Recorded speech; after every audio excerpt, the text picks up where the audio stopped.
The year is 2005. It's a chill November night. 15-year-old John Lewis has been waiting weeks for this new black cartoon that looks more like an anime than any other adult animation I've ever seen. I have to see this because everyone will be talking about it at school on Monday. I vaguely remember reading the Boondocks and the Sunday Funnies, the rare times it was in the Detroit Free Press. This show for the next couple of years will fill the hole the Chappelle Show had left after ending the previous year. The Simpsons was now in season 17 in the zombie Simpsons era. I had mostly stopped watching weekly or caring to keep up with it. That love was replaced with Family Guy, Robot Chicken, Harvey Birdman at Law, all having different styles of humor. But the Boondocks was something completely different. It was as if someone was secretly recording conversations we had at barbershops, bus rides to school, and cookouts with family, then animated and shared them with the world. As a teenager, I found the episodes funny and got some of the social satire and undertones. But sorry to disappoint, this isn't exactly an episode-by-episode retrospective of the Boondocks. It's a deep dive into what the Boondocks did to satire, its place in comedy history, how well its takes have aged about black Americans in almost 20 years since the first season premiered. It sounds weird, and you may not believe me, but as I write this intro, my stomach is turning in knots. Because for the first time ever, I'm writing this intro before I do any research or rewatch the episodes so that my emotions won't be tainted. See, recently I've been revisiting some old media with my adult eyes and ears, and some of it comes off as cringe. Not even going in looking to be offended or nitpick like a lot of essays, but just picking up things I thought were cool back in 2005. In 2024, I did a re-listen to some of Lupe Fiasco's earlier work, and he comes off as a scare in the holes, black kids didn't like me because I watched anime rapper. Kanye West is now an anti-black, right-wing bootlicker. Chris Rock comedy has more respectability tones than I thought as a teen. But shows like King of the Hill have better satire writing than The Simpsons the older I get. And as a man who left organized religion in his 20s, rappers like Jay-Z and Kendrick Lamar hit even harder now that I pick up on more subtext. What if by the end of this script, all this research, I come to the conclusion that Aaron Mcgruder is someone I would classify as a think piece black or bourgeoisie black. You know the type of elitist blacks on YouTube who constantly scold working class black men for not having read all the gender studies and critical race theory type books while telling us how we're the problems. What if Aaron Mcgruder all this time was a highbrow Negro laughing at us and not laughing with us? Well, get ready to find out with me. Everything past this section has been written after I did this intro and done my research. Enjoy. Sometimes those of us who lean towards the political left fail to understand the importance of image. Okay, the Mantan Manifesto. Number 1, we gainfully employ African Americans in front of and behind the camera. You gotta cover yourselves, people. And then we all run out and we're outraged. Oh, the cop shouldn't have shot him. What the hell was he doing with the pound cake in his hand? OJ like, I'm not black, I'm OJ. Number 2, let the audience decide. Standing on the corner, it can't speak English. It doesn't want to speak English. I can't even talk the way these people talk. Why you ain't where you is? Go wild back. Motherfucker, ain't got no son on your pick on your foot, man. Nigga, what's fun with that, nigga? Come on. 3, who put these critics in charge anyway, right? These so-called cultural police. Everybody knows it's important to speak English, except these knuckleheads. You can't land a plane with why you ain't where honey. It was terrible. I was in the club, and this bitch stepped on my shoe, and I was like, bitch, and then some nigga started shooting. I was like, there he go. 4, who determines what is black? What is black? Yes, okay, Sleep and Eat and Mantan are lazy and unemployed, but we are certainly not saying anything about the entire African American community. And they look like you, and they dress like you, and they talk like you. Are y'all mad at that? But are you really mad? And if you are mad, the question becomes, what do you do about it? The interesting thing when you talk about the media and the media and the media and the media and the media, and they making us look bad. One, please take responsibility for yourself. This video is going to be 4 chapters, and if it's done correct, you should be able to view them in any order and the story makes sense, but it's best in chronological order. So we have Chapter 1, Pre-Boondocks Satire. Chapter 2, Seasons 1 and 2, a post-9/11 world to pre-Obama satire. Chapter 3, the Obama era, Seasons 3 and 4, and the Black Lives Matter uprisings. And finally, Chapter 4, post-Boondocks satire in America. Chapter 1, the before times. Because I know a lot of you won't finish this video or comment before I can make my point, let me be direct as possible and admit something a lot of black people on different sides of the political spectrum won't. Two things can be true. While black capitalism won't save us, I'm more concerned with that white oligarchs that own the healthcare corporations, the major news networks, companies like BlackRock Financial, and tech companies than I am with Jay-Z's $1 or $2 billion. I don't consider myself part of ADOS or FBA movement. I agree with some things that they say. Black people in America who don't have ties to chattel slavery in this country are habitual line steppers, sometimes. It's not a coincidence King Bach blew up performing digital minstrel acts about black Americans, because he is not a black American. Fresh and Fit feel comfortable disrespecting black women because they don't have ties to this country. DJ Academics, who's Jamaican, blew up treating black residents of Chicago like zoo animals. Would Math Hoffa have allowed Fat Joe to disrespect black Americans in the FBA movement if Math was ADOS descent instead of Caribbean? And finally, just because white supremacy is dressed up in an Amiri tracksuit coming from a black man with dreads does not mean it's no longer white supremacy talking points. America has spent billions of dollars and decades on propaganda and infiltrating black movements and cultures so that you are more upset about the messenger questioning the message than the message itself. It's a reason a majority of Americans have heard of Dr. King's I Had a Dream speech, but have not heard of his radical final book, Where Do We Go From Here?, released just a few months before his assassination, and most likely, his talking points were the reason he was finally assassinated. Now we can finally get started. And if you're enjoying this so far, make sure you subscribe. Let's get me to 100,000 subscribers and possibly join my Patreon or buy me a coffee to support. Let's get it. The FBA, Foundational Black Authority, whoever the fuck these broke niggas is. I'm just keeping it a buck. Again, just to temper expectations, this won't exactly be a retrospective of the Boondocks or a documentary style essay on the rise and fall of the show. It's enough videos like that I'll put in the description. What this will be is a look at American satire, its place in culture, and eventual death with the Boondocks as our North Star, and answering two questions. Does the Boondocks humor age well? And can it work in this era? Would a reboot even make sense? One thing I had to often remind myself while doing research and rewatching is the time period this show came out and the culture. In 2005, the Boondocks was hip-hop. The Boondocks was punk rock. The Boondocks was revolutionary. And for better or worse, they were airing out secrets of the cookout. This was before King Bach became the minstrel act on Vine. But honestly, some of these episodes have the same air of anti-blackness, Gen X respectability politics that viral Uncle Tom's would adopt a few years later. To a lot of fans, the Boondocks gets considered one of the best adult cartoons of all time. To a slightly more elitist group, the Boondocks is considered one of the best satires of all time. Whether I agree with that or not will be answered later. But just so it's clear, what exactly is satire? One definition defines it as the use of humor, irony, exaggeration, or ridicule to expose and criticize people's stupidity or vices, particularly in the context of politics and other topical issues. So just to make it clear, a show like Boondocks, South Park, and King of the Hill are satire, while a show like Family Guy is just straight up comedy, and Rick and Morty is closer to being a parody of sci-fi and also a really funny comedy. But before we can really get started, we have to meet the team, and I don't use that term loosely. So many times people hear a name like Aaron McGruder, Matt and Trey Parker of South Park and think these guys basically write the show and everyone else does voiceover work and animates. When actually animated shows are like an NFL team. That's a 53-man roster plus the coaching staff and ownership.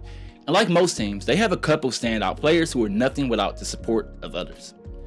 So again, let's meet the crew like this is a football team. So obviously we have the network it aired on, which would be the owner, Adult Swim. The network plays a huge part before a show is even aired because they dictate the culture for creatives. Will it be higher ups meddling or let the creatives create? Think the difference between Jerry Jones wanting to be the star and the Patriots owner Robert Kraft in the shadows during the Patriots reign. Then we have the most important on the field, the quarterback, Aaron Mcgruder. Again, this isn't a documentary on his life, it's other videos about that. What we do need to know about Aaron for this story is he's a hip-hop head born in 1975. He was influenced on the rap that was popular during the Black nationalism era. Think groups like Brand Nubian, A Tribe Called Quest, Public Enemy, and Wu-Tang. A lot of this I picked up from watching the show. Being raised in a very nice suburb, he felt disconnected from his culture. He later went on to major in African American studies in college. Next we have the star running back, Carl Jones, a writer and producer for the series. Like in football, a good running back makes the quarterback life easier. So does another writer who, like Carl Jones, who's close to Aaron's age. He even worked on the comic for a year or two as an artist before the series. He was part of the original pilot they pitched to Fox in inspiration for an episode in the series. And finally, we have the head coach, Rodney Barnes, another executive producer and writer. Like with any team, a really good head coach can make a decent quarterback look above average and vice versa. So I honestly can't say what position is most important because it's an amazing team when everything's hitting. But Rodney was the older one in the room. When Aaron and Carl would have been late 20s or early 30s when the show premiered, Rodney was early 40s and a writer for shows like Everybody Hates Chris and My Wife and Kids. So not only did he have experience, he was a black man with experience writing black sitcoms. And then we have everyone else who's had important role, voice actors, writers, animators, sound department. As this is not exactly a Boondocks video, more of a look at American satire and the Boondocks influence, we need to take a look at what American satire was like before the show premiered, that likely shaped the writer's world and inspired them. And when it comes to black satire, we don't have a lot of series as far as black goes, but one you definitely can see the influence is 1987's Hollywood Shuffle, directed by Robert Townsend. In the words of Prim Hood Cinema, he's a black all-star. And the other is 2000's Bamboozle, directed by OG Spike Lee.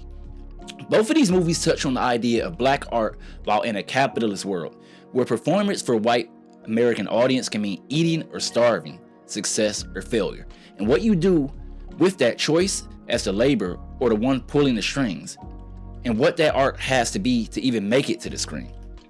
When the Boondocks premiered, it's also the era when Saturday Night Live was still pretty fresh and trying weird things, and would soon bring on the Lonely Island guys. On the animation side, we had the big three of what people think of when they say American satire: South Park, The Simpsons, and King of the Hill. Let's look at one episode from each series to see how they balance satire and comedy before talking about the Boondocks era. South Park Douche and Turd Season 8 premiered in 2004, a year before the Boondocks' first episode. This is probably one of the most well-known memes to come out of the show. See, this episode premiered 1 week before the 2004 presidential election, George W. Bush versus Jonathan Kerry. At the time, a lot of Americans, especially young straight white men whose life wouldn't be affected, felt we had two equally bad choices. So in the episode, the kids had an election to replace the current school mascot, and the choices come down to a giant douche or a turd sandwich. And Stan doesn't care about voting for either because they both suck. The metaphor works well enough on its surface, and it's a pretty funny episode. It's pretty balanced with the jabs at the American election process, while keeping things wacky enough to be enjoyed by me at 14 years old and 34 looking back, and just enough satire to not come off as preachy.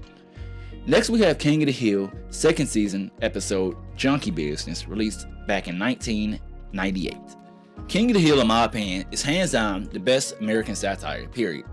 In this episode, Hank is in charge of hiring a new employee. As he goes through candidates, we see stereotypical 60-year-old white man who has huge gaps in his employment because of welfare he received during Democratic presidential terms. It's not perfect satire, but one thing you notice a lot is writers felt like they had to be bipartisan in jabs at the left and right, so we often get jokes about misusing social services like that, but moving on. Next, Hank interviews an overqualified woman, but because she's attractive, his friends end up convincing him he'll get in some type of sexual harassment trouble working with her. So he passes up on her for an all-American, football-loving white guy that turns out to be a drug addict. Before he can get fired, he takes advantage of the Americans with Disability Act and keeps his job with all types of special accommodations, causing the other employees to follow suit and ruin all productivity. They work it out after Hank quits, allowing them to fire the drug addict. Even though this is a season 2 episode and the writing was a little more heavy-handed, it's still a well-written episode. In the end, they hired a woman who was actually qualified, and Hank learns a lesson about being sexist. The commentary isn't the Disability Act in itself is bad, it's people like the new employee take advantage of it and ruin it for others. And of course, we had the Simpsons early seasons. That being 1 through 3 are actually closer to King of the Hill. It honestly becomes a different show in season 4. While most fans agree, season 4 through 8 is possibly the best 5 seasons of American television. The perfect balance of satire and comedy is season 4's Last Exit to Springfield, released in 1993, over 30 years ago. It was discussing a topic that was already a mostly faded away dream for most Americans: labor unions. In the episode, billionaire Mr. Burns owns the power plant Homer works at. He wants to save money by taking away the dental plan from the workers' union contract. But Lisa needs braces, and we'll just ignore the idea of an 8-year-old getting braces. Dental plan. Lisa needs braces. Dental plan. Lisa needs braces. So, Homer becomes union president, demands Mr. Burns adds the dental plan back, and the entire factory strikes in solidarity. While it's one of the funniest episodes of the season, it also has some amazing satire and commentary about union leaders often having mob ties back in the day, but we also see the labor class proves to Mr. Burns that without them, owning the means of production is pointless and he can't run the factory. And yes, we get that song from Lisa I probably can't include without getting copyright claim. And the How the Grinch Stole Christmas parody that changes Mr. Burns' mind. But for a silly show, it does a pretty good job at showing the power of labor unions at protecting the working class. Chances are, if you're watching this video, you've seen an episode for one of, if not all 3 of these shows. And notice I intentionally picked political episodes. All 3 of these series have slice of life episodes, semi-topical episodes, and just pure fun ones. But that all mastered the art of political satire America relates to while also being funny. Now, this isn't an exact science, but I have an equation I made in my probably on the spectrum brain of what makes a perfect satire episode of TV, the 50-25-25 rule. It should be 50% jokes, 25% character focus, that can be supporting cast, main character, whatever, and 25% satire on whatever the subject is. You can adjust any of these up and down except the satire. That needs to stay at a max of 25%. Less is fine. Keep all of that in mind as we move to Chapter 2. Chapter 2, moving to the Boondocks. So this chapter we'll be discussing satire in the post 9/11 world up until about 2009, or right before the Obama administration begins. Because it takes so long to animate the show, we can extend the Obama timeline to 2009. Most animated media hadn't begun to react yet. But in this chapter, we're going to try and answer one question. Does all black art have to be political? I'm sure some smartass like, well, actually all art is political. Shut up, nerd. You know what I mean. A couple years ago, Kenya Barris made a romantic comedy movie for Netflix called You People. Basically like a modern Guess Who's Coming to Dinner. And Think Peace Blacks on social media lost their shit.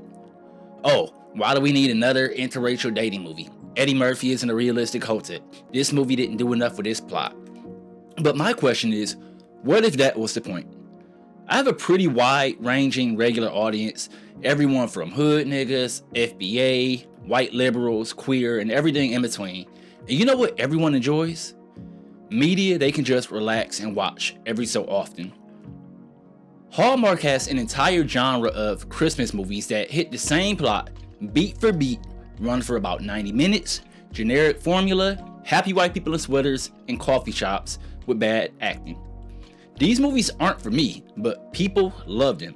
They have bingo games based around the tropes, couples, best friends, cousins, they love to watch these movies together because they know what to expect.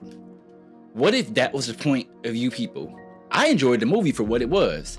A majority of non-black content creators who really don't think peace everything I follow on Twitter enjoyed it. What if the purpose was to just make a smaller budget romantic comedy with a predictable ending? White creators are allowed to make generic, cheesy films for the audience that doesn't want something heavy. Are all black creators required to push the envelope with every piece of art? Or can we just make something made to be watched with the bucket of popcorn with your mom and aunt?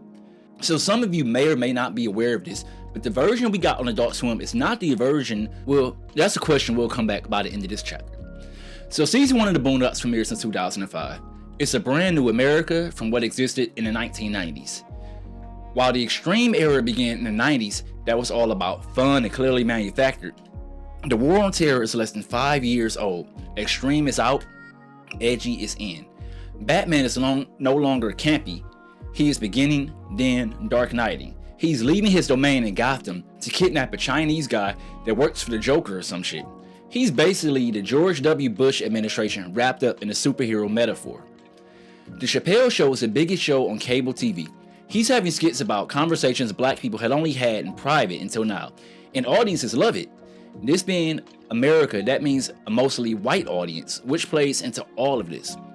Whereas Sonic was the mascot of the extreme 90s, the cool wise-talking blue blur, the mid-2000s gave us Shadow the Hedgehog, a dark hedgehog with a motorcycle and a pistol.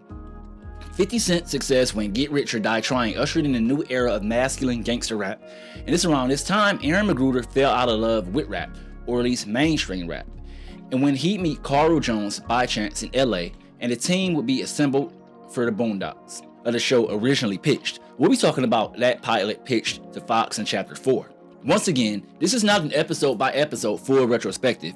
While I've seen every episode from season 1 and 2 a couple times, I picked out 5 from each season to rewatch, with different tones to see how it ages. Some of you may disagree, but I think this works best. Think about it. We're trying to introduce a friend to a non-serialized show. You don't have to watch all of season 1. You pick a couple episodes and say, if you like that, you'll love the entire series. But like Chapter 1, we'll be looking at other animated satire to see how they adjusted to this new America. So, to truly understand the Boondocks' use of satire, more explicitly satire on black culture, let's talk about his first episode that went 2005's version of viral, the second episode of the series, The Trial of R. Kelly, and South Park's Trapped in a Closet. I had not realized until writing, but these 2 episodes aired only 3 days apart in 2005. Mr. Dubois, are you fully aware of the extent to which niggas love R. Kelly? Not only that, I would say these 2 are probably 2 of the most well-known episodes from each series, and they have pretty similar themes. While the Boondocks uses the idea of celebrity worship in the black community, South Park uses the idea of religious fanaticism to get us to the same point, and they both feature R. Kelly, of course. So, in the Boondocks episode, obvious from its title, it's a trial of R. Kelly for, well, you know, all the Pedialyte stuff, and the attitude of a lot of black people at the time. I was 15 when the episode aired, so I only knew about the case from media like Chappelle Show and the Boondocks. And looking back on this episode, a lot of people just seem to treat the idea of grooming and statutory redacted word of a teenage girl on camera by a 38-year-old man the same way we treat furries in 2025. Sure, it's weird, but it's not that big of a deal. Particularly, the Boondocks episode is more scolding on black people and black entertainment as a whole. Yes, it was 2005, the height of reality TV, exploiting anyone who would take a check like Bobby and Whitney. Huey even acknowledges this in his opening monologue while Granddad watches the Bobby and Whitney reality show. The episode as a whole just feels more cynical on black people than I remember, and straight up disrespectful towards black women, which is something we see a lot in this series. Riley is the audience avatar for the defenders of R. Kelly at the time. Tom the lawyer and Huey are the voice of reason for a clearly sick individual. While the episode makes effort to show R. Kelly is clearly in the wrong and the celebrity worship is blinding black people to that, maybe it's because how much we have progressed as a society, but I find it strange the writers didn't include any lines about a child not being able to consent. Yes, this is a comedy, I understand, before someone comments it. See, that's the thing about a lot of season 1 and 2 episodes of the Boondocks. They feel more like an animated drama with some comedy elements than a pure satire comedic cartoon, which a lot of times just feels heavy. If I had to describe this episode with one word, heavy would be it. It has some funny elements, but it's closer to a critique of black culture than an episode looking to be funny. Which reminds me of the reason Dave Chappelle walked away from his Comedy Central show. He said it started to feel like the audience was laughing at black people instead of laughing with black people, and the jokes about the culture. And I started to feel that way during this rewatch. Are the creators laughing with us or at us? Especially when it comes to black people that enjoy rap, TV, movies, as we'll see more of in this series. I was just standing here, and Tom Cruise locked himself in the closet. I asked myself, why won't Tom Cruise just come out the closet? Nobody has no answers. Like I said, it's pretty crazy. This episode of South Park premiered 3 days later. It's pretty much known as the episode that took down Scientology.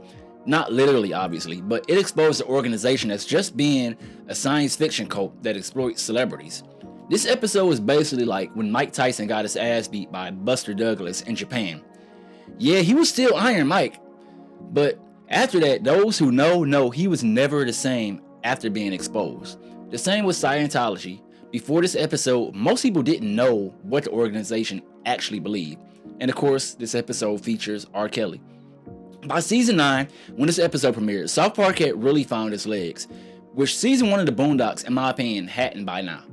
Out of fear of sounding like a broken Spotify playlist, we'll go into more detail later. I do read comments and take valid criticism, so we need to stay on the topic right now. The way South Park offers critique on celebrity worship and religious fanaticism feels more comedic and works better as a story.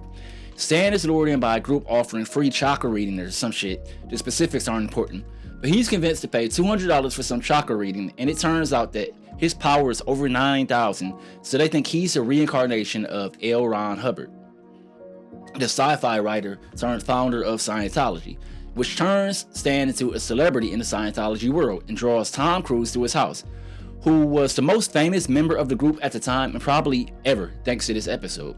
Tom Cruise gets upset because Stan doesn't think he's that great of an actor. Tom gets upset and runs into a closet and won't come out of the closet.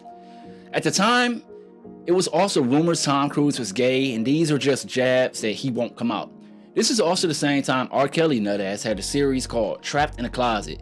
So he comes out threatening people with a pistol if Tom Cruise won't come out of the closet. As all of this is going on, Stan along with the audience is explaining the actual history of Scientology from their own teachings. Something that previously had been unknown to most of the public and most members of Scientology.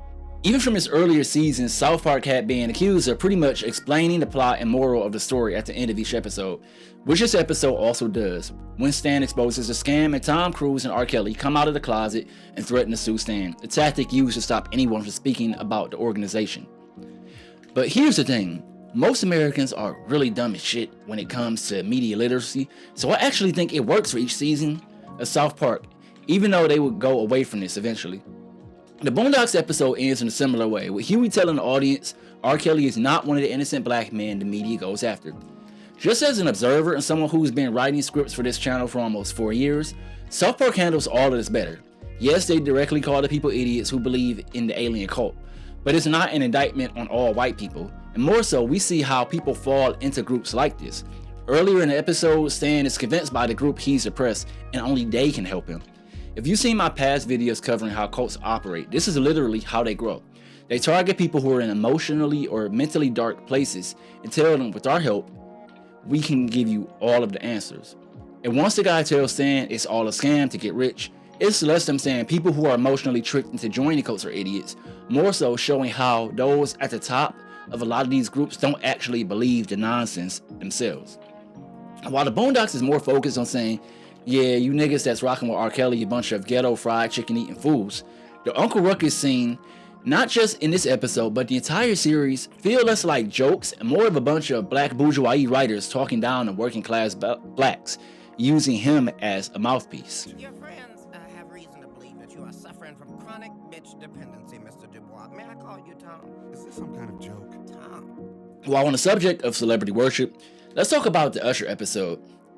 Yeah, this episode in 2025 feels more like something the guys at Joe Budden Podcast or Fresh and Fit will write. Pretty much, like any of those Red Pill podcasts.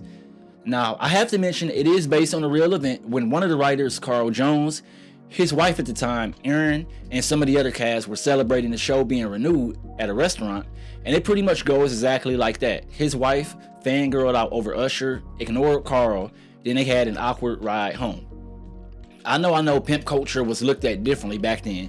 Along with people finding the idea of men in prison being sexually assaulted the funniest thing on earth. Okay, well they still find that one pretty funny. But the whole plot revolving around Tom being cooked and the pimp named Slickback giving him the courage to smack a bitch and become alpha feels like the plot of an episode in the show you see if conservatives could actually write entertaining plots. I said it before, but you really notice how this show does not know how to write female characters. They don't have any nuance at all, but as far as the episode, it's decent. The thing is, a lot of these episodes feel like they would have worked better as a few comic strips, or if the episode had a B story to fill the time. because it's basically 22 minutes of them calling women the B word, talking about not getting played and or used for meals. And the red pill energy is glaring when you realize Tom is the only married man in the entire series. But I don't want you all to think I'm so woke I can't enjoy the series. Let's talk about an episode I really enjoyed. Not only found funny, but it really mastered the ratio of jokes, satire, and story. Let's nab Oprah. This might be the funniest episode of the batch I've watched for this video. And honestly, I feel like people who forget episodes like this premiered in season 1 of the show when they critique season 3 for its looser tone. Because of nostalgia and the sheer number of topical episodes, people pretend like Boondocks was just a weekly show filled with black parody. Then we get this one in season 1. The episode is about Ed and Rummy, the two white guys who use white privilege to avoid any consequences for the many crimes they commit, because Ed's granddad basically owns the town and police. I wouldn't call it subtle commentary, but this framing for the episode works a lot better because we have these two buffoons who, it's been established in the universe, are bad criminals that treat life like GTA and enlist Riley. See the episode, A Date with the Health Inspector, for character background. Sam Jackson and Charlie Murphy voice acting play a huge part, but it's such a fun episode and not right in your face with the commentary and satire. Huey also feels more like a child, which I wish they lent more into. He's taking it as his responsibility to ensure his little brother doesn't get involved with the dipshits because Riley doesn't have the plot armor of white privilege. This is Huey at his best. Homemade, stun glove, kung fu, fights and trying to protect his brother instead of being a direct killjoy. It feels like it deserves to be in season 3, but it balances season 1 out a lot more. Remember when I said that 25% max satire works even if it's decreased?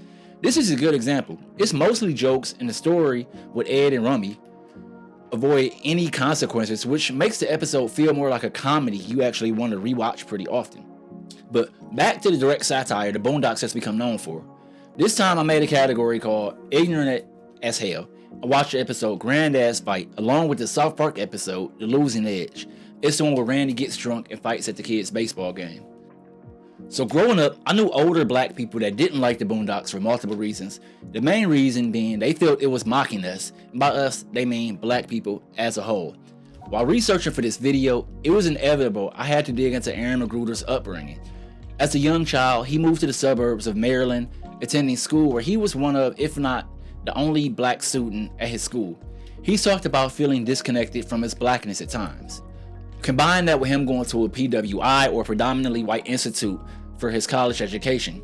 While I know the script has everyone's fingerprints by the time they hit the screen, I can't help but get the feeling a lot of these episodes have a heavy fog of anti-blackness and classism, all while trying to speak for a specific type of blackness that they think is elite. For anyone that's familiar with black creator video essay space, that sounds all too familiar. I've spoken about it in the past. Friend of the channel, Little Bill, has spoken about it. OG and biggest black creator in the space, FD Signifier, has spoken about it while acknowledging he's part of the bourgeoisie class. But the difference is he's boosted and supported guys like me who don't come from the academia world. And 2 decades later, I understand why a lot of black people would have looked at this show as more of preaching and laughing at working class, blue collar, black people.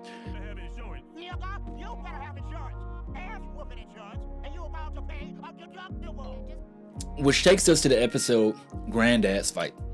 Because this is a video on the Boondocks, and even though I am a darker skinned black male, I'm sure it's even a limit to how far I can get, so I'll be saying N-word instead of nigga for the rest of this video going forward. So this entire episode could pretty much be described as, what if Chris Rock's Black People vs. N-words was made into a cartoon episode?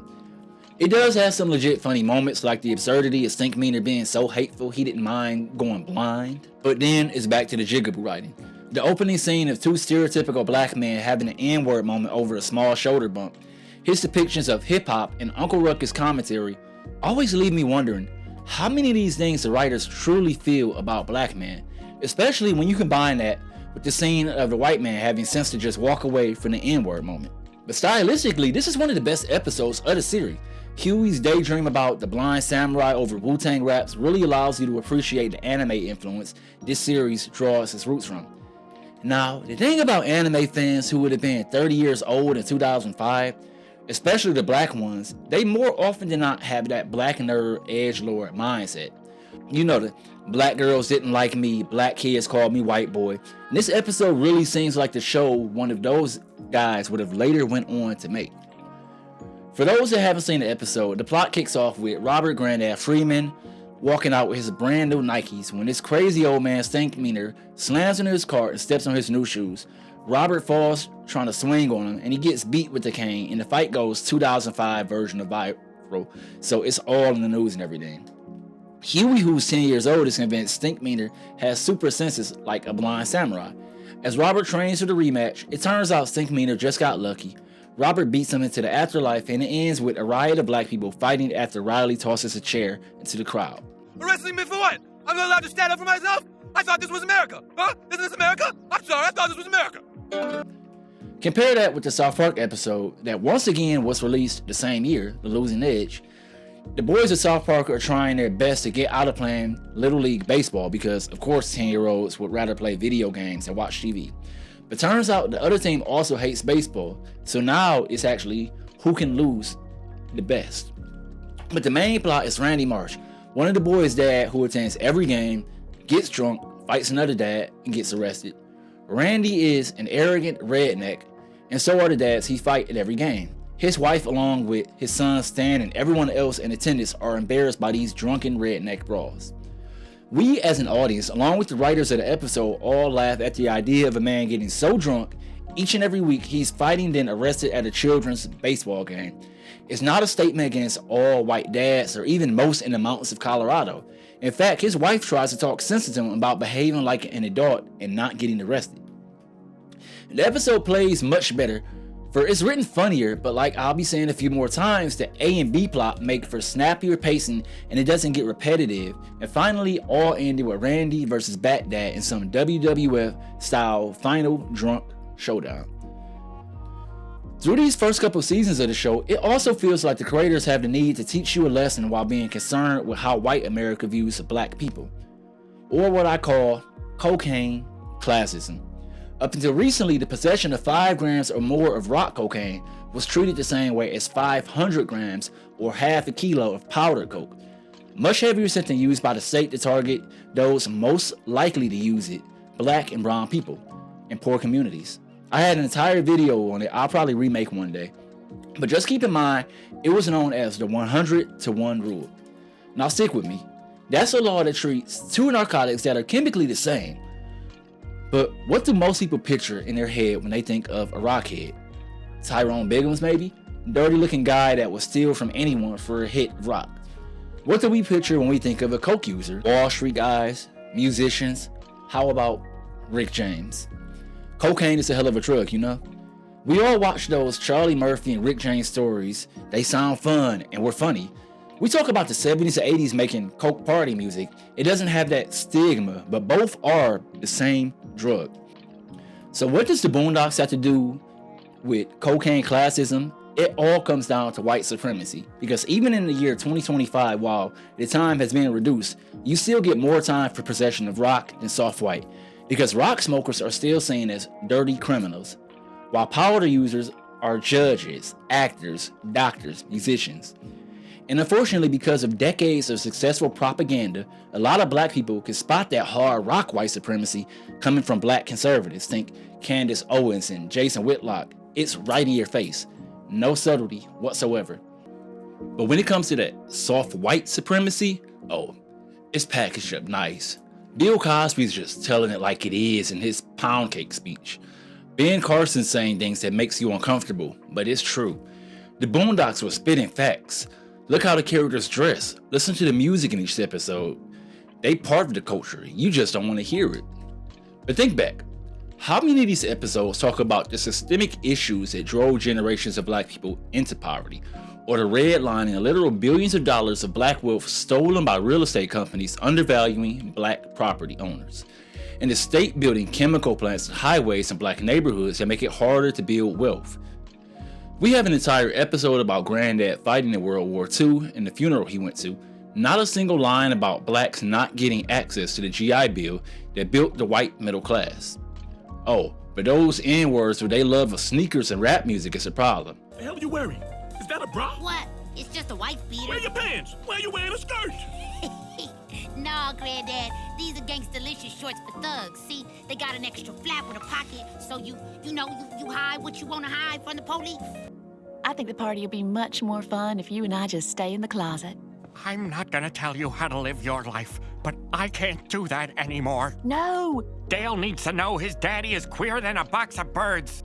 Speaking of white America, let's look at again what I believe to be the best American satire series, live action or animated, King of the Hill, and compare it to the Boondocks to see how each handled a similar topic: a homosexual man in a closet because those around him expect him to live a heterosexual lifestyle. We have the Boondocks, the story of Gangstalicious, and King of the Hill, my own private rodeo. I watched part 1 and 2 of the Boondocks episode, but I'm just treating it as one episode for the sake of the video. In two series that heavily focus on satire in a comedic way, it will honestly be strange if they didn't have an episode focused on homosexuality strictly from a hetero male view. And the two series are so opposite they almost come full circle. King of the Hill is about a group of working class white guys from Texas with conservative values that can be described as rednecks. The Boondocks is about mostly all black characters from working class backgrounds with conservative black values that can all be described as N-words for the most part. That was pre-culture war America, when an episode based around a queer character wasn't used to demonize an entire community or send some political statement like it is now. In the King of the Hill episode, it revolves around Dale and Nancy Gribble renewing their wedding vows, and we find out Dale and his father haven't spoken since their wedding day because Dale's father kissed Nancy. Hank and the guys are sent off to find the dad in hopes of rekindling their relationship for the vow renewal. During this, they find him at a gay rodeo, and it's revealed his father had been a closeted gay man at the time of Dale's wedding. Out of fear of being exposed, he kissed Nancy as Dale approached. After some misunderstandings because Dale is an idiot and thought his father was actually a government agent sent to spy on him, the father and son are able to resume their friendship. Dale cannot care less that his father is gay. His dad and his partner actually attend the wedding, and the episode concludes. As with both episodes, the actual theme is about acceptance. In this case of Dale's father, he was so ashamed of his life. He was at one time married to a woman and conceived a child, just to fit the expectations of a white man in Texas, all while living a double life. He never had the courage to explain this to his son, and after a misunderstanding, his biggest fear turned out to be true. He was rejected. But because, again, Dale is an idiot, it wasn't about him being gay, it was Dale thinking that he was a fed. They even give us a conversation about revealing secrets when the person is comfortable, with Dale's dad and his wife, Nancy Gribble, who had a decades-long relationship with John Redcorn and is the biological father of her son, Joseph. The story beats all work to tell a narrative that fits how we expect these characters to behave. Then we have the story of Gangstalicious, an early 2000s style rapper who was revealed to be closeted in part 1. And in the next episode in the series, homophobia in hip-hop is addressed, and they do it in an interesting way with excerpts from a TV show about gay culture and hip-hop. Throughout the episode, it's laid on thick about how Gangstalicious is actually a closeted man, and he has a dance in a song called Do the Homie, starts a fashion line for his lifestyle, and we see him laid up with other men in his privacy. Through all of this, he's one of the hottest rappers out with his new single and press run, so much so that the other rappers who live next to the Freeman family beg Riley to connect them for a remix. That's until a hip-hop groupie outs Gangstalicious in her tell-all book. Just the accusation of being gay in a genre as masculine as rap is enough to destroy Gangstalicious' reputation. The Boondocks plot handles this pretty realistically, especially for 2003. The homophobia is realistic for the characters in universe, F-slurs and all. During this, Riley, the youngest of the family who is Gangstalicious' biggest fan, begins to get influenced by him, wearing skirts and belly shirts from the new clothing line, and his granddad believes his grandson is gay. Doesn't that sound like what the right says? If we allow queer representation in a single piece of media, it will turn the kids gay? Like, y'all see what I'm getting at, right? We do get a realistic peek into the views of many black people when it comes to homosexuality. Granddad reaches out to Tom and a pimp named Slickback along with Huey, who uses his granddad's ignorance to try and get his own room. This is one of the messier episodes because it has a lot of homophobia that once again comes off as the writers taking jabs at the queer community. we only see depictions of more effeminate gay men. Even a rapper, it's shown his persona is just a beard for his actual lifestyle. But they also stick the landing with the very realistic montage of rappers distancing themselves from Gangstalicious, and Huey convincing Granddad that Riley actually is gay. But once again, they lay on the rappers or some ignorant ass N-words trope super heavy. Before the reveal that Gangstalicious is gay, he ends up in the hospital after being shot. Every depiction of black people, rappers, and eyewitness person is negative. And yeah, the few scenes that they're in these both episodes, the show does not put black women in a very good light either. Along with a pimp named Slickback gay conversion speech he was supposed to be delivering to Riley. And when I think back to those older black people 20 years ago who seen the show as just cruel humor, it's more noticeable in the episodes that claim to have something to say. What that message comes off is a monolithic view of black men. Queer black men only exist as the extremely flamboyant caricatures or closeted using toxic masculinity as a cover in the case of Gangstalicious. Tom is possibly the most nuanced on the show, but he's treated as a bitch the entire series. In a world where Tyler the Creator, an openly bisexual black man, had one of the biggest albums in 2024 and gets respect from the crowd the series would paint as ignorant N-words, it answers the question the episode asks, if rap will ever be ready for an openly gay artist.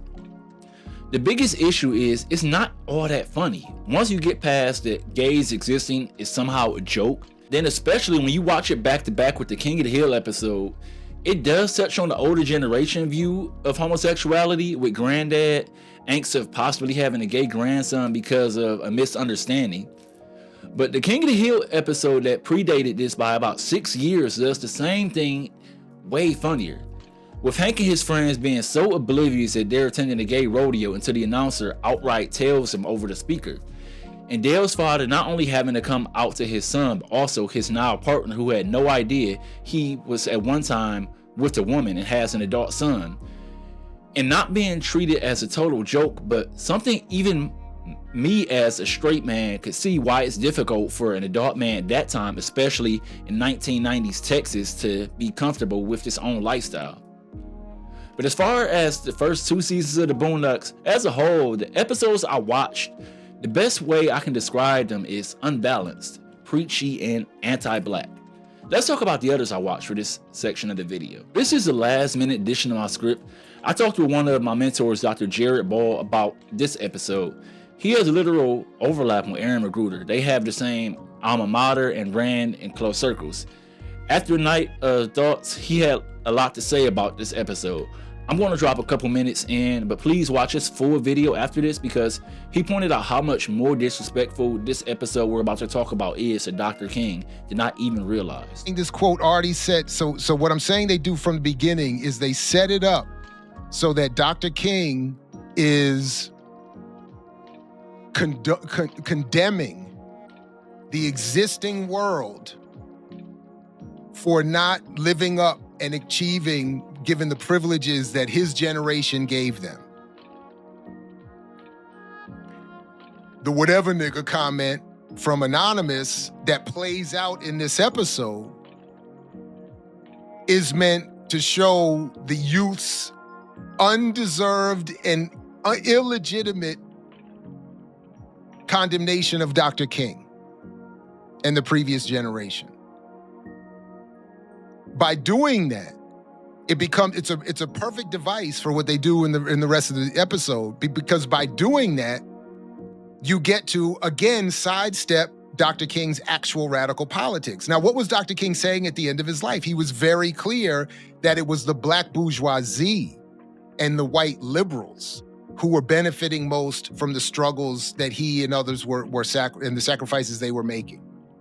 He was defending black youth, both the black youth who were becoming more militant than him and going towards black power. He defended them by saying where we may disagree, it's you and your racism and your capitalism that are making them.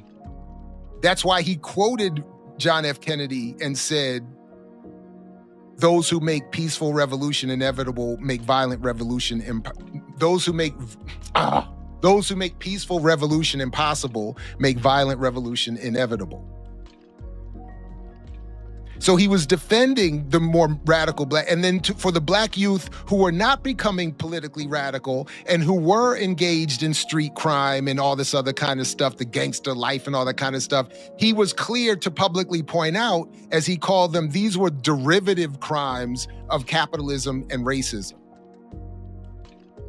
So So that quote right there, I would love to see where they're getting it, because I'm sure the proper context of that pull quote was that he was directing his commentary at the bourgeoisie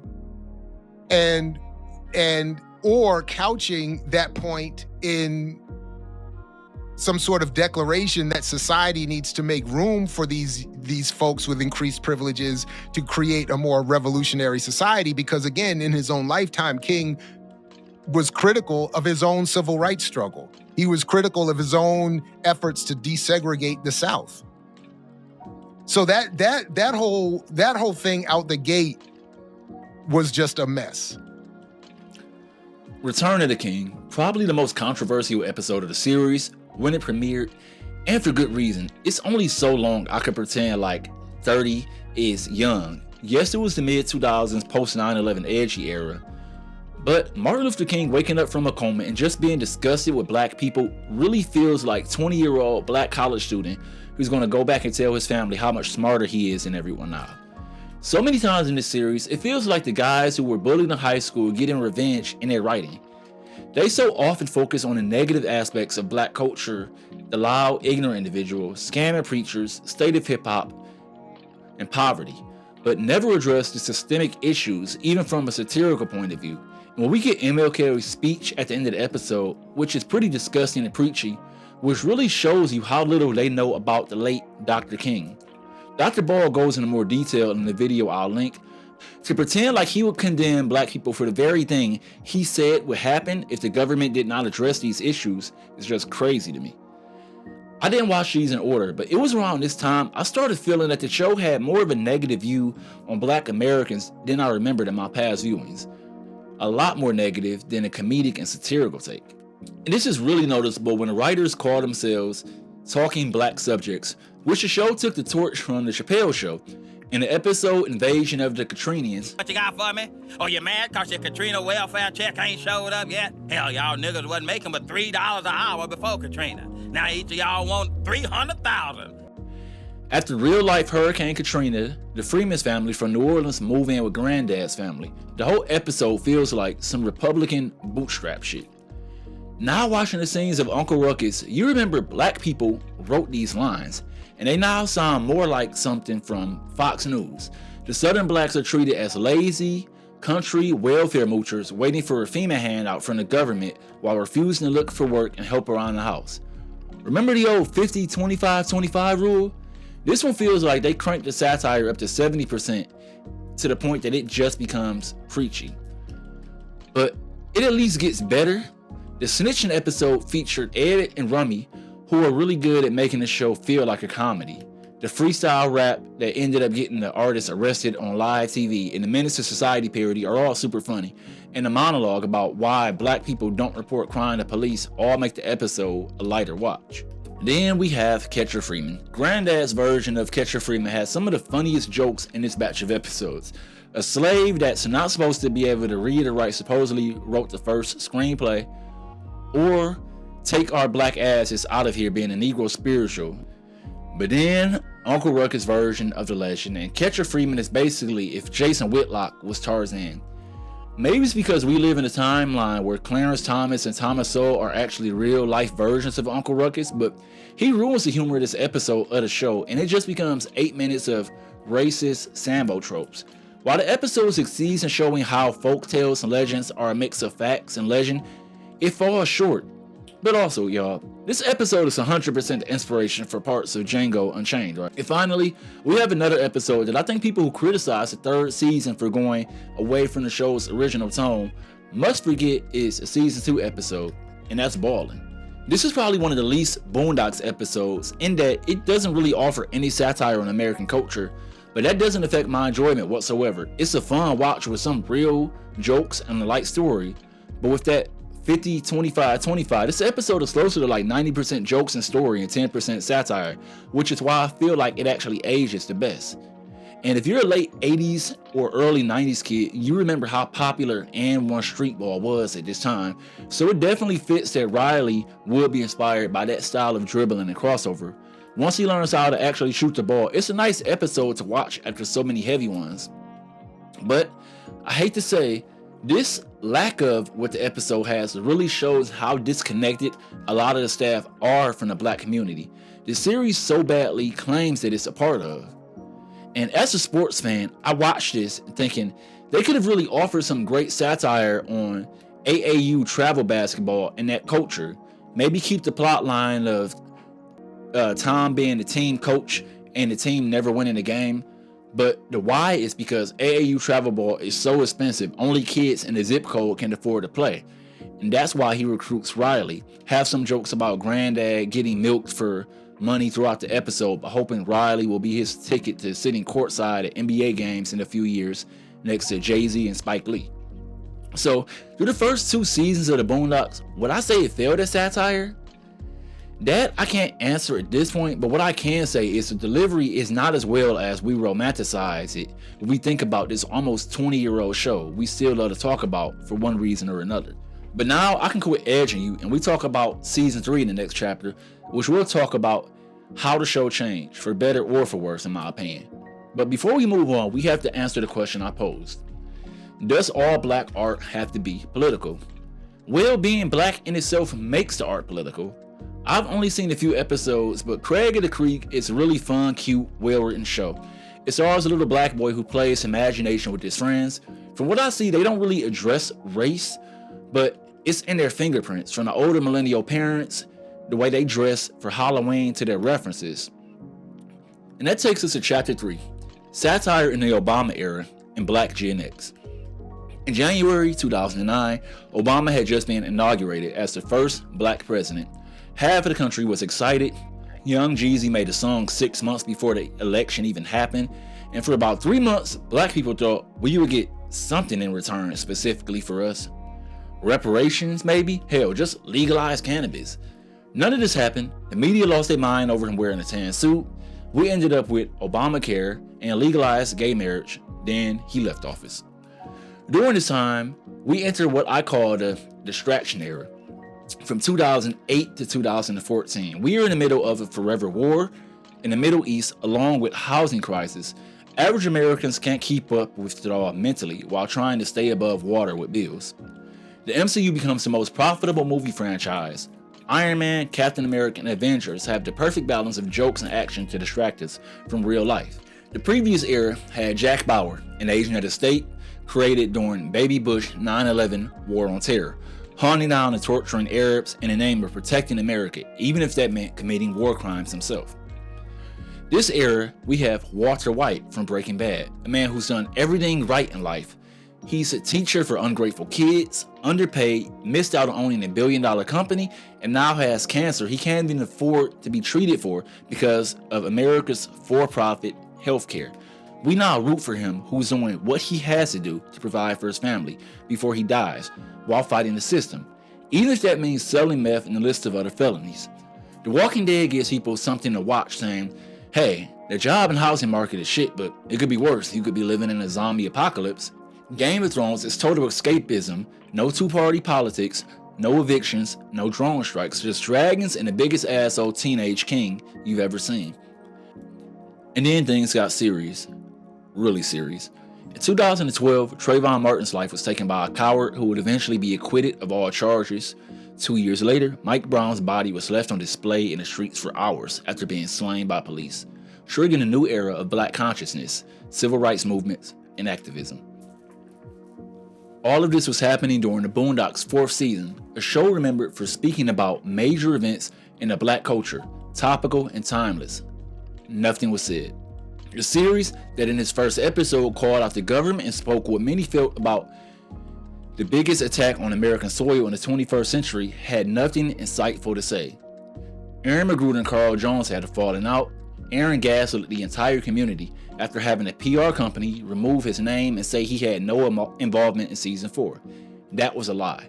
Years later, we will find out from leaked emails, photos, and interviews from Carl Jones, Mcgruder was involved with the majority of the episodes writing. Now in late 2014, Sony would be the subject of an internet hack, and this is when it was slowly revealed why Aaron was no longer attached to his show. Several emails between Mcgruder's agent and Sony executives went public.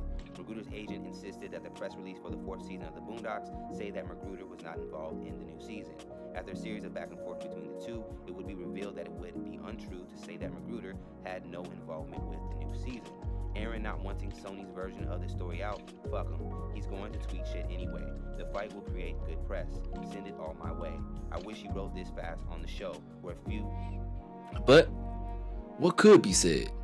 What should be said? In this comedy, this animated world, is it even proper to speak on the loss of black life in a world where more and more black trauma will be recorded on smartphones and shared with the world in HD? This is the Boondocks in the Obama era. A lot's been said about the Boondocks and how the show starts to feel different in season 3, and most fans agree season 4 is either unwatchable or a completely different show by then. Now, I don't think either of those statements are debatable. In fact, it's to be expected. 20 years ago, when shows were allowed a couple seasons to find their footing, it happened a lot. The best example is The Simpsons. Seasons 1 through 9 are considered the golden era of the show, but seasons 4 through 9 are what 90% of The Simpsons memes comes from. It's essentially two different shows at that point. Season 2's episode, 3 Men in a Comic, in which Bart, Milhouse, and Martin all pool their money for a rare comic book, is absolutely hilarious with great pacing in the story, but feels like it could work for almost any 90s live-action sitcom. Season 3's Lisa the Greek, in which Homer discovers Lisa is a savant when it comes to predicting the spread in football games, causing them to bond over the game and allowing Homer to make money gambling, isn't far off from something we would see in the episode of Boy Meets World, just with better jokes and animated. A year later in season 4, we get one of the most well-known episodes, Marge versus the Monorail, a parody of The Music Man where the town is tricked into building a monorail by a charlatan and has a cameo from a character on Star Trek. All amazing episodes, but comedically different, and some would agree for the better, that season 4 is what made The Simpsons an actual classic. The writers on American Dad admit to something similar. After a couple seasons, there's only so many jokes you can make about George W. Bush and the government, so the show turns into a wackier version of itself with developed characters and story, and most people believe has been funnier than Family Guy for the past 2 decades. So the question isn't, did the show change after season 2? That we all agree on, but did it improve, and why did it change? So we have to understand what the Boondocks is, or what it was at its heart. It's a satire on American culture from the black perspective, mostly focused on the black experience. Not just that, the creator of the comic, Aaron Mcgruder, describes himself as a political cartoonist. And it's only so many episodes you can make of a 22-minute long cartoon with topics like rappers are ignorant, black people have the wrong priorities, black eating habits, and the prison system.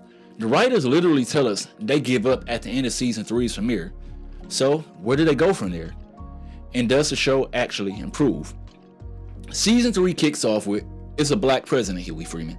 This episode didn't premiere until May 2010, 2 years into Obama's first term.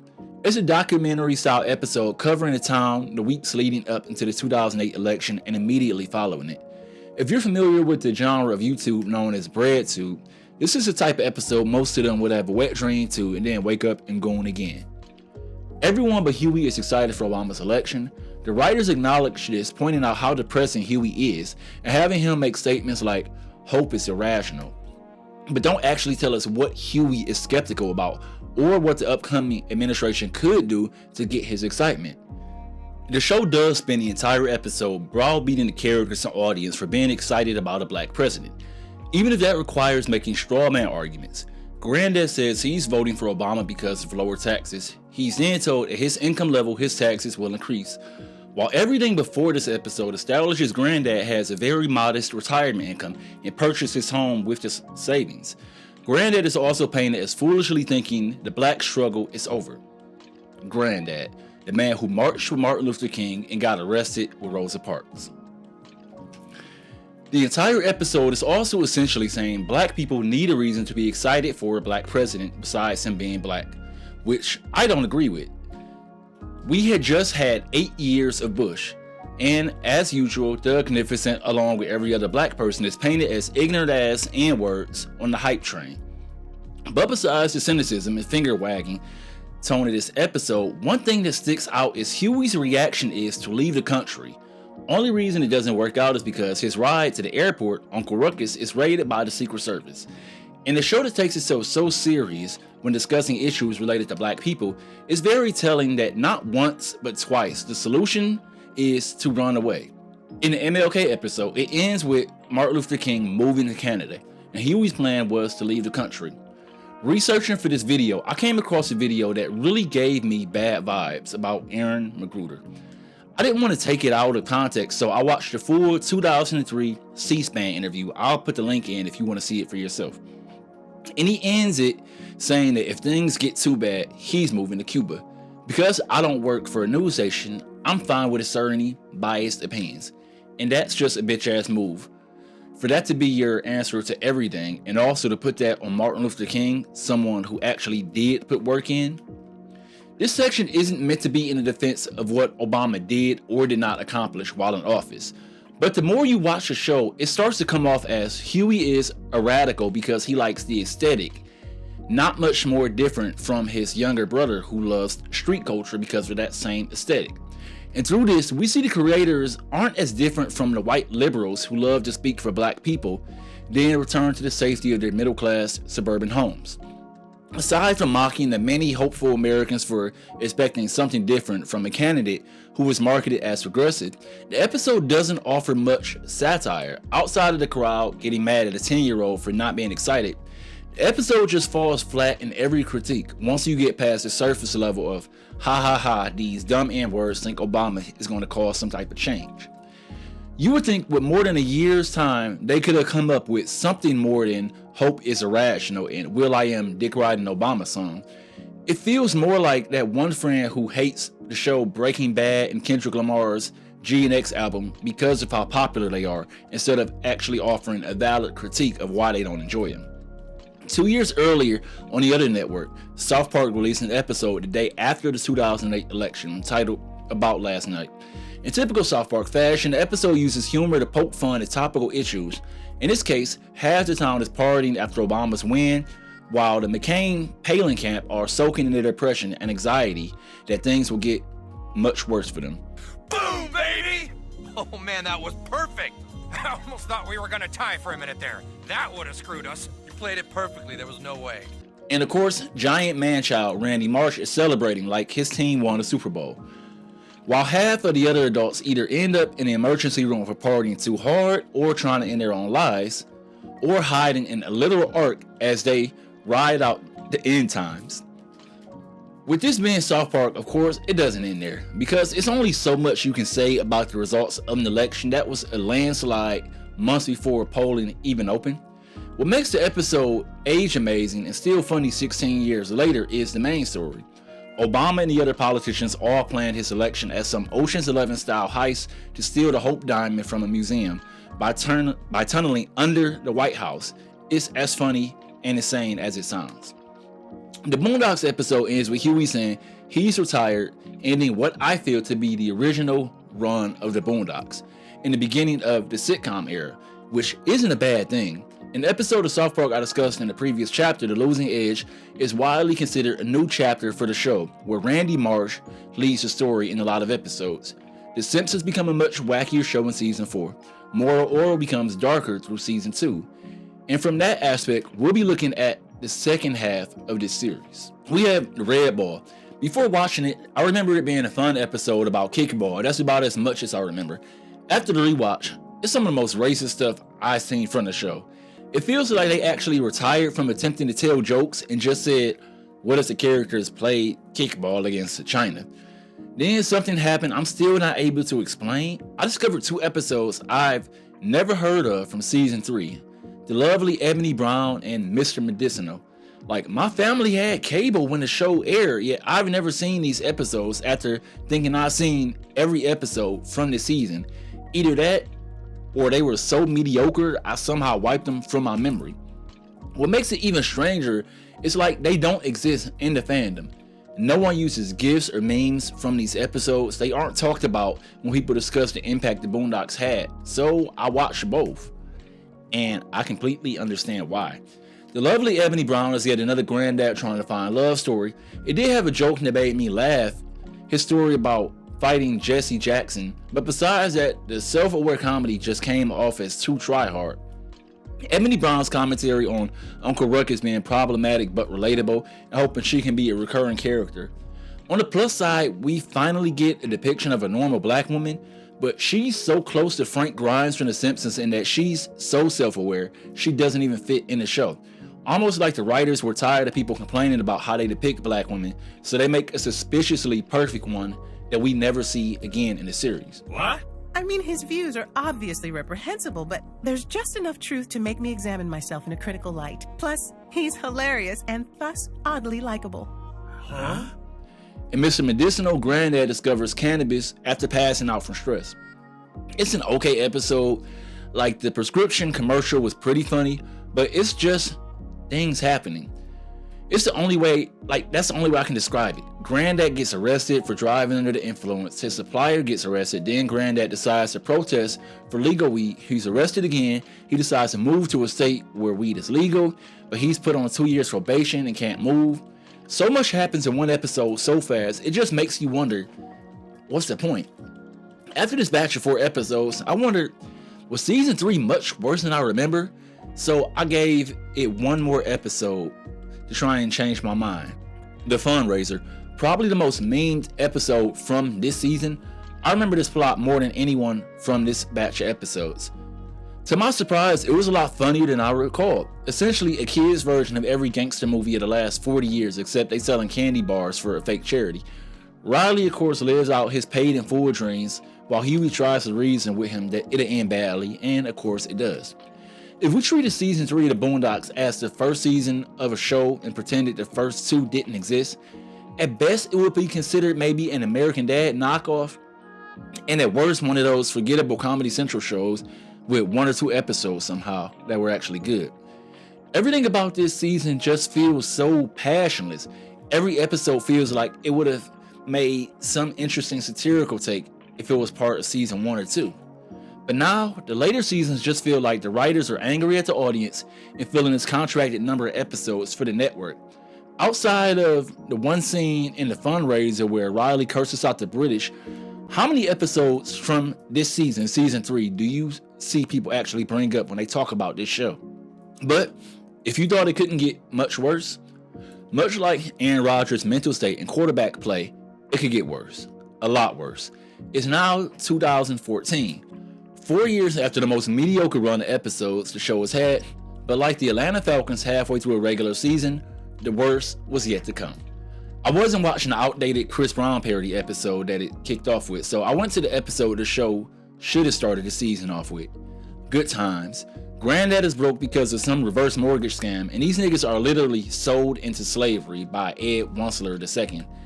What are we even doing at this point? But not only that, it's a season-long story plot. The next episode, it's a parody of Breaking Bad, but Huey was trying to make a bomb that ends up being hair growth formula that gives black people good hair overnight, which actually could have worked as a plot. Like, that's almost a plot from The Simpsons, but the writers can't help but squeeze in their deep-seated anti-black views. Not only does the goop grow straight, bouncy hair, it's marketed towards black women, and it hits damn near every ignorant-ass trope you can think of. Black women with long-ass ghetto-sounding names, check. Black women with wild hairstyles, check. Barely talking in complete sentences and fighting, check. Not only that, writing is just beyond bad. At this point, Huey is no longer the radical hotep fueled by black pride. He's a domestic terrorist. They literally call him that in multiple episodes. Also, Huey is barely used in season 3 and 4, while somehow having his character destroyed. Now, because the show premiered in 2005 and it was Adult Swim, the language does fit. I don't have an official swear count, but by 2014, season 4, it really feels like they cranked the swearing up to like has-been hotel levels of writing. It's even more noticeable when you watch a South Park episode directly after season 3 episode. They started relying on how many curse words they can get away with instead of writing jokes and plot. After those 2 season 4 episodes, I feel like I've done enough research for this section of the video. I know Aaron Mcgruder left at some point during season 4 after a fallout with Carl Jones, but he also had way more involvement than he wants people to believe, and was just one part of the machine that brought this series to life. But here's a $700,000 question after taxes. Did the Boondocks fail at satire? Well, let's do a full summary of how it offers its critiques. First up, how the show views working class and poor black men. It's pretty much only through hip-hop or random encounters that they are represented. Think to the first episode of The Garden Party. Uncle Ruckus is a self-hating black man who's jealous to see another black family invited to the garden party. In the trial of R. Kelly, every image of this class of people are loud, ignorant, and street clothes offending a pervert. Every rap artist or random encounter on the street, they barely speak in complete sentences and they're ready to throw their life away over any small issue. See the episode with Doug Niferson in the rap beef in Gangstalicious, or the opening scene from Granddad's Fight.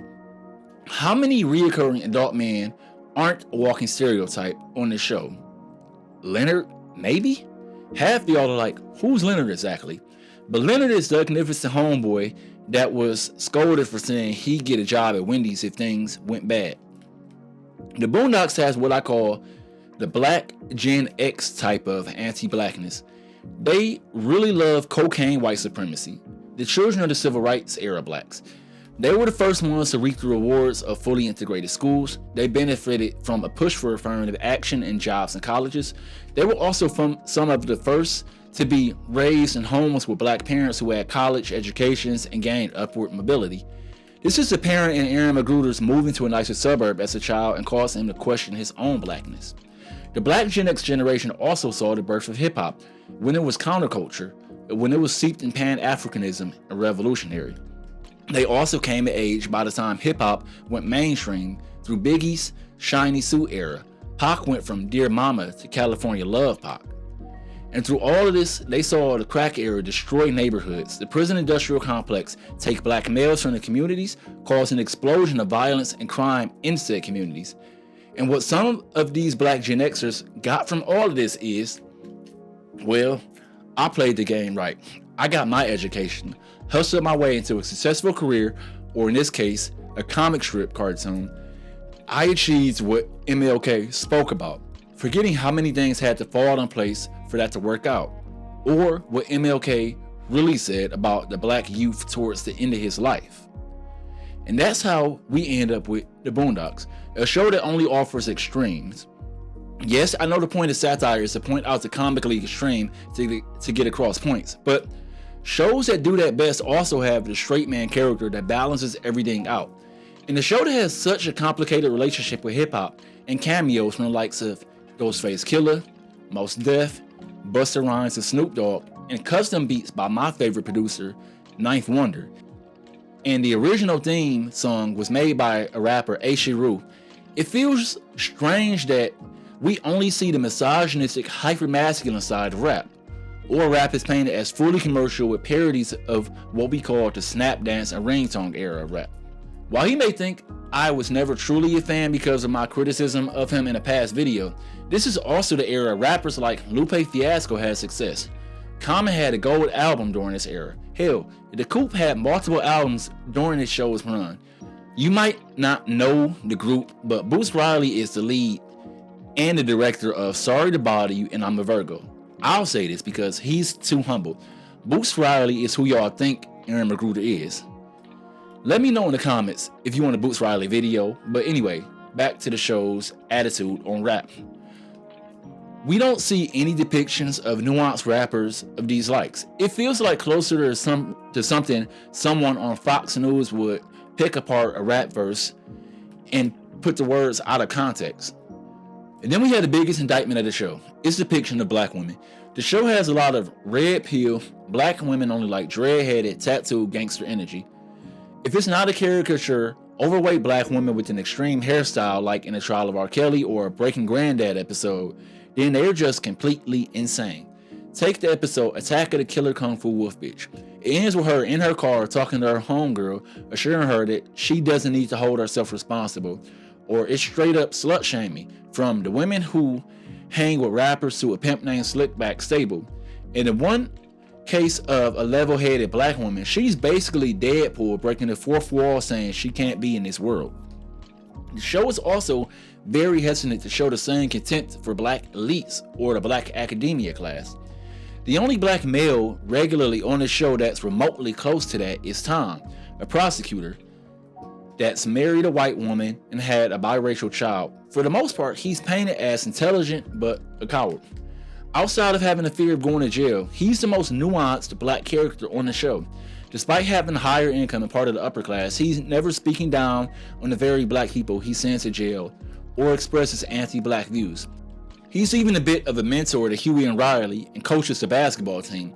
And because of all of this, Tom is written to be seen as a weak man. We don't see representation of black college grads with the pull yourself up by the bootstraps attitude or the elitism and the talking down to working class blacks as we often see in real life.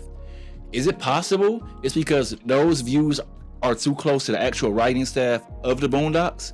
And just to be clear, I'm not saying the show was required to touch on every aspect of black life, but when they have multiple rapper characters and an R&B singer in an episode, it's interesting they don't touch on one of the aspects of black life a lot of working class blacks have, and that's the elitism, classism, and anti-blackness of those who did get an opportunity to gain a higher education, raised by parents with college educations, allowing easier navigation through that world, and what distancing oneself from the black community does to those type of people. If you've watched my videos in the past, I've spoken about it on this very website. In the Cornbread Tube video essay community niche itself is an air of superiority and a feeling of, we will speak for you low-class Negroes. They've attended the universities, read the books, and now they are qualified to speak on black issues affecting black people they themselves call problematic and would avoid in public places. You notice I've never broken bread with certain channels in the niche and others have distanced themselves, yet they are all qualified to speak on the opinions and thoughts of the very working class black people they avoid. How many of these people are actually willing to touch grass and go outside and hang around the very black people they can critique from the comfort of their homes and group of black academia? Ask yourself, why hasn't any of these ones asked the question, why do black people feel the black bourgeoisie have an air of elitism? Bringing up white people in every conversation does not make one an activist or radical. Looking back at the Boondocks, it's a lot more conservative than the creators may have intended. Just because it's a black person browbeating other black people doesn't mean the message isn't one of ignorance. This clip pretty much sums up Aaron Mcgruder's politics. You can't be the proud, noble fighter when every single time someone sees a person that looks like you on television, they're acting like a damn fool. How would they know? How would they know you're not a damn fool? They're gonna talk to you? Yeah, right. This is what we're facing. Now, this was not a very motivational speech because I'm not a motivational speaker. I gotta be honest. No, wait. That don't matter to me. I'm a critic. That's what I do for a living. I hope it doesn't come off as hypothetical to include that clip after spending so much time talking about how many hands go into making one episode. But we have to acknowledge it starts at the top with the series creator, and it's established Huey is a mouthpiece for Aaron himself. I know every single line Huey delivers was not handwritten by Aaron, but what we do know about Huey just from the 2 seasons that's considered good, he's a self-proclaimed revolutionary who despises rap music, black entertainment, movies, and TV. We do see him enjoying video games occasionally, but besides that, he's either reading or being depressed about the plight of black people. He's disconnected from his old community, as we see in the episode about Granddad's Air Force friend funeral. He's always seen as the voice of reason, even if that means killing the vibe and everyone around it. Huey is the epitome of, I've got mine, y'all should be able to get yours. The thing is, black people and black life is not that monolithic. And no one wants to be preached to. It's the reason why, while being a much smaller channel, the audience trusts me to speak truthfully about black women and men and sports topics.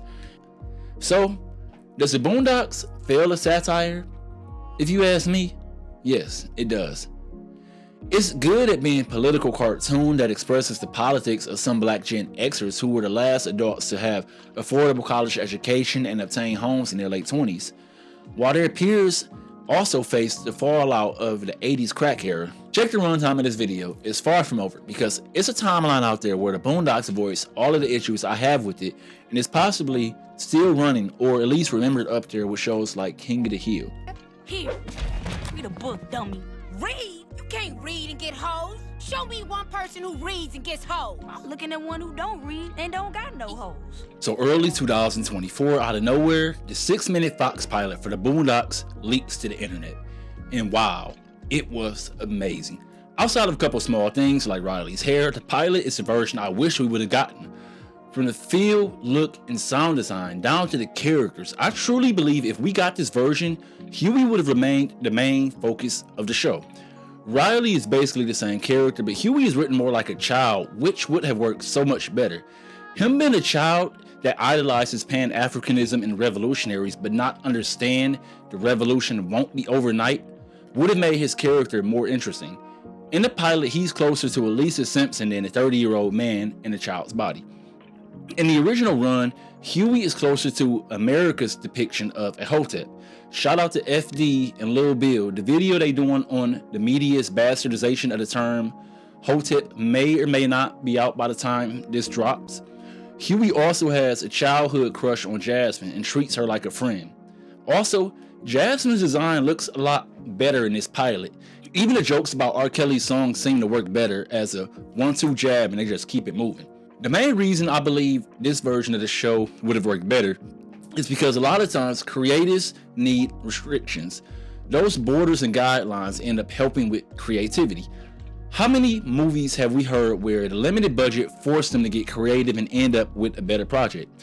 The Jaws movie famously had to switch things up because the robot shark looked like shit. I'm sure there's a timeline where they have the budget to make a new robot shark and the movie isn't the first blockbuster. In his interview with DJ Vlad, Carl Jones, an EP and writer for the Boondocks, mentions Adult Swim let them do whatever they wanted. And because of this, they were all young and running around on their first show. They was wildin'. It's super obvious from the language to the stories to the depiction of black people. I truly believe if we got this show on Fox, the writers would have been forced to be more creative and we would get better jokes.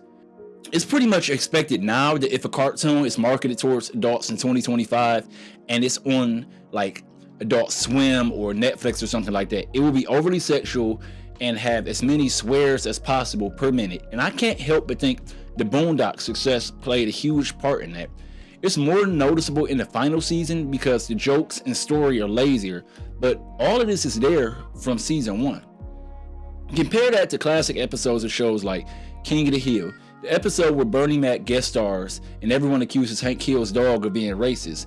It ages so well because they have to build around the dynamic of Hank being a man in Texas whose entire friend group is mostly white, while also making this series of events funny enough and believable that maybe this dog might be racist. Uncle Ruckus even seems more enjoyable from the couple of minutes we got of him in the pilot. I mean, like, if they were going to divert so much from the comic, they might as well went full animated sitcom. Instead, we got 2 seasons with a majority of the episodes sounding like some shit Ben Carson would say. And also, if you want to hear more about how much the show actually diverted from the comic, check out the video from Dr.ball that I mentioned in this, and I'm going to put in the link to this. But, hey John, did you say this chapter is about satire in the Trump era? Well, let me get to it. So, with political satire, it's this perfect balance being so direct but subtle enough that the piece of work entertains while the audience says to themselves, that didn't happen, but it's believable enough. People say, oh, you couldn't make this show or that movie nowadays. What they usually mean is, I miss when movies were more racist and homophobic. But I truly believe Parks and Rec is one of the few shows that could not exist in the post-Trump era. Burger in this lot next to my house, and then you strip my freedom by putting a park there. Now if I want to start my day off with a triple-decker pancake breakfast pizza, I gotta go to one that's 10 minutes away, and that makes me 20 minutes late to work every day. First off, MAGA would cry like some bitches about it being too woke because it has a dark-skinned Indian, a fat black woman, and a white woman as the boss, and they're all main characters. But also because, as crazy as the town hall is, MAGA is actually crazier and more dangerous in real life. South Park did an entire season with Mr. Garrison as Donald Trump. It was some funny episodes, but it exhausted the audience and the writers to the point Matt and Trey said, "We aren't covering the 2024 election," and the show didn't even air. People being locked in their homes because of the 2020 global sickening, immediately followed by two of the oldest, senile, genocidal, and bigoted men feuding, has forever changed satire and comedy, in America at least. I ask you truly, what else can be said?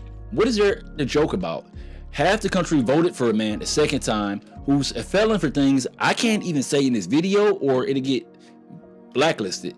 It's only been 2 minutes and some of you all are bummed out just by me talking about the orange buffoon and his side bitch, Space Karen, which is why I'm moving on in a minute.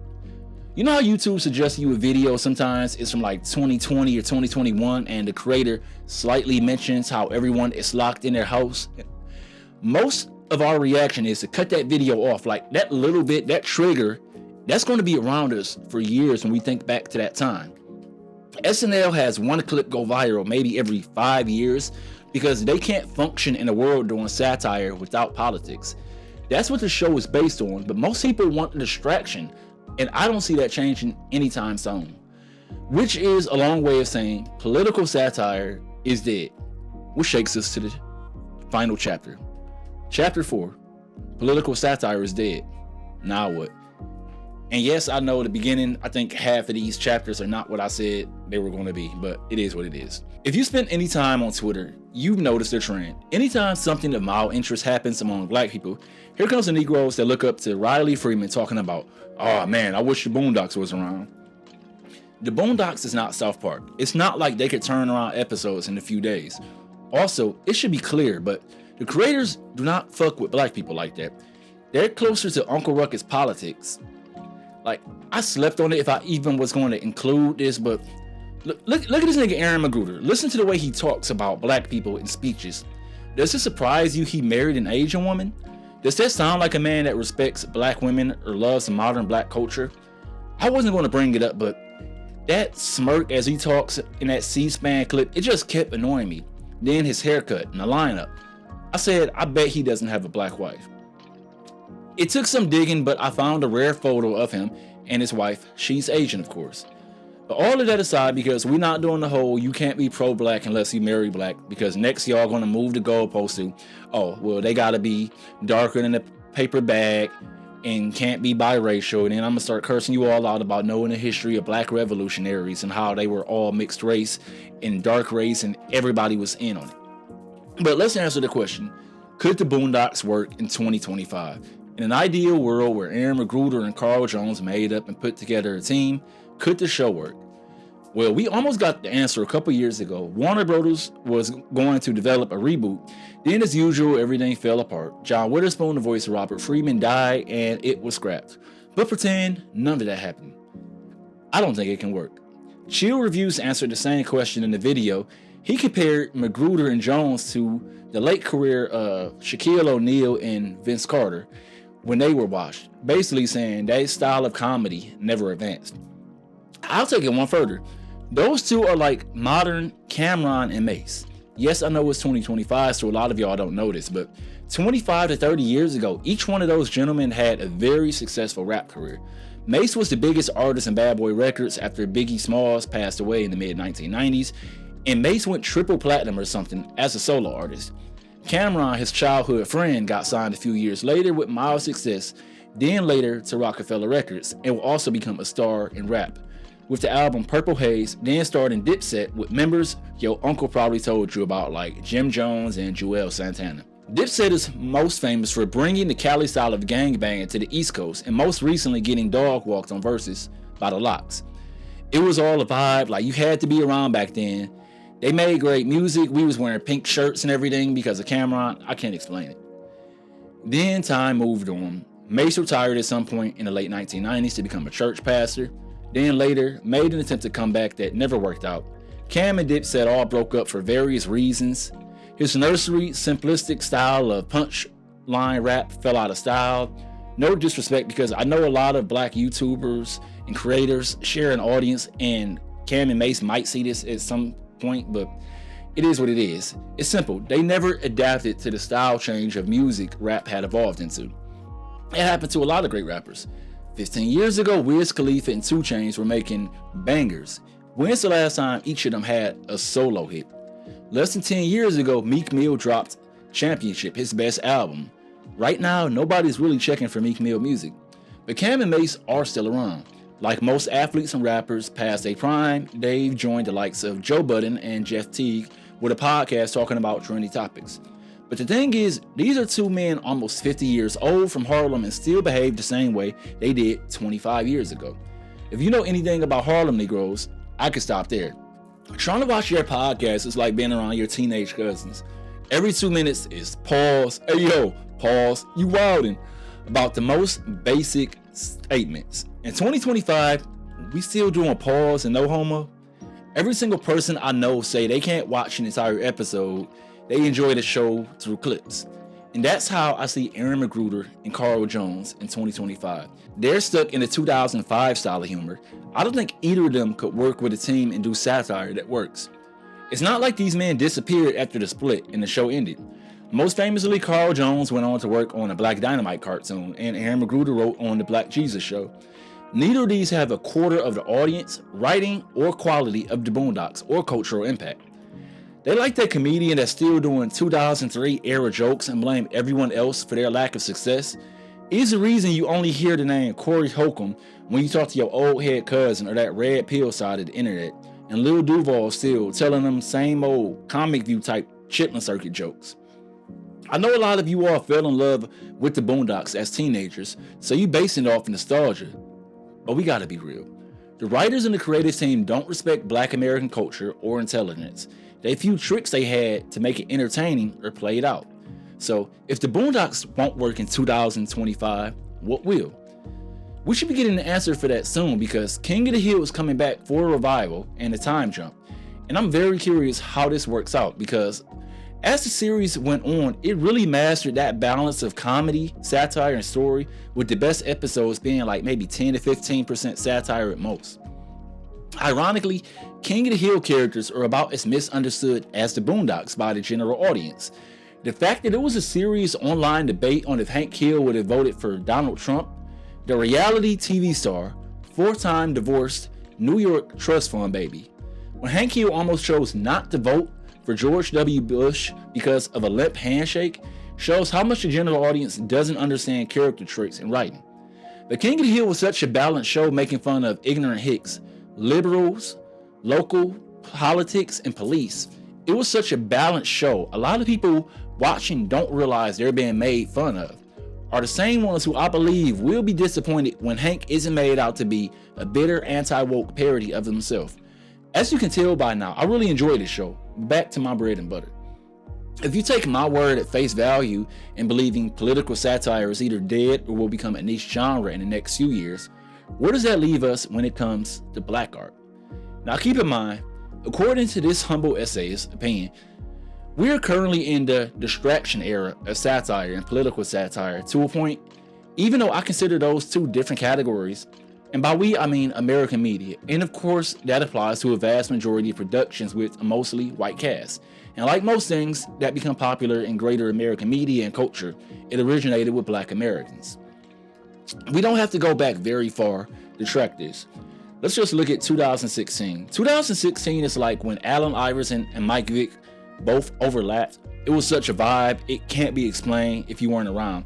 These 2 men changed American sports culture in their prime. So in 2016, within a few weeks, we get these 2 comedies with dark-skinned leads and a majority of brown and darker-skinned cast in authentic feeling stories. Insecure had a weekly grip on Black Twitter, from Sunday live tweets to Monday morning timeline debates. While Insecure didn't go the route of satire of Black life, it offered a look into Black Southern California life most of us never see. It wasn't Boys in the Hood or Menace to Society, and featured Black relationships without the stereotypes of Tubi and Zeus we would come later to know. It didn't rely on trauma porn or angry Black women tropes. Airing during Donald Trump's first term and countless real-life Black trauma events caused by police, and white vigilantes. It was the distraction we needed during that time. Atlanta offered us a look at Black Atlanta with young men who don't have the luxury of the black brunch crowds, and offered enough social commentary balanced with surrealism so that you don't leave every episode feeling hopeless. They gave us realistic enough feeling characters that we can connect to. A year later, in 2017, Jordan Peele gave us Get Out, taking place in Chicago. That's basically, what if you combine Atlanta and that show from Community, NBC? It covered everything from black people relationship with police, love of playing spades, and predatory rent-a-center like businesses that target poor communities. The success and popularity of these shows caused networks to give black creators a few more chances. Lovecraft Country and Woke on Hulu had different tones and subtext matters, but offered something to say while still being that distraction. Then the 2020 sickening happened. White people discovered DEI helped like 5 black people. The 2023 WGA writers' strike cost the studios money. A majority of those shows were wrapped up or their run were just straight up canceled before being allowed to like get a real solid audience, because usually that takes 2 to 3 seasons. And overnight, we seem to have lost 2 decades of progress. Outside of an outlier like Boots Riley's I'm a Virgo on Amazon, studios are afraid to fund anything that's not an established IP or instant success, let alone anything that pushes creativity. And that's going to affect black works more than any other creatives. Like Vince Staples got a show, but they only gave him 5 episodes. And that brings us to 2025, the return of a president who promised to get revenge on the media and target politicians. They're rolling back rights for the working class and minority people. So where does that leave us? And what can we expect from the future when it comes to satire in America, and more importantly, black satire? Because please believe, white Americans will have a voice. As corny as we think Saturday Night Live is, it's on its 50th year. If I had to make a prediction, we'll get back to real indie filmmaking and TV production, partially funded by black creators, those who made it, and some names we've never heard of. Issa Rae already spoke about wanting to work independently and have more freedom. Whether you love or hate him, names like Jay-Z have been attached as a producer to films like The Harder They Fall and The Book of Clarence. Kenya Barris always makes sure he hires black creators in front of and behind the camera. Kevin Hart's production company is telling stories from a black creative standpoint. I'm not saying all of these will even be good, but I think as the next 4 years in America targets black and minority groups, funding that's not for Fast and Furious movies or the next Avengers is going to have to come from our community. Black capitalism won't save us, but that money has to come from somewhere. And before I leave you, I just have one more thing for you to ponder on. Let's just say you don't agree with what I said about Aaron Mcgruder. Ask yourself this. If you've seen those clips that I put in of the C-SPAN video, where was he at for the last 10 years? He had so much to say, but during the 2020 uprisings and all of this we had going on in the black community, where was Aaron? Did he not care to speak about it? Like I said, Boots Riley is who Aaron Mcgruder thinks he is. Boots Riley is a communist and he talks passionately. He's interviewed with smaller YouTubers, different podcasts, and he talks about these things. But anyway, as I finish your script, I just picked up a book that may help us see the future of political satire. Once I dig through it, I'll have more insight for future videos. Until then, I'm John Lewis.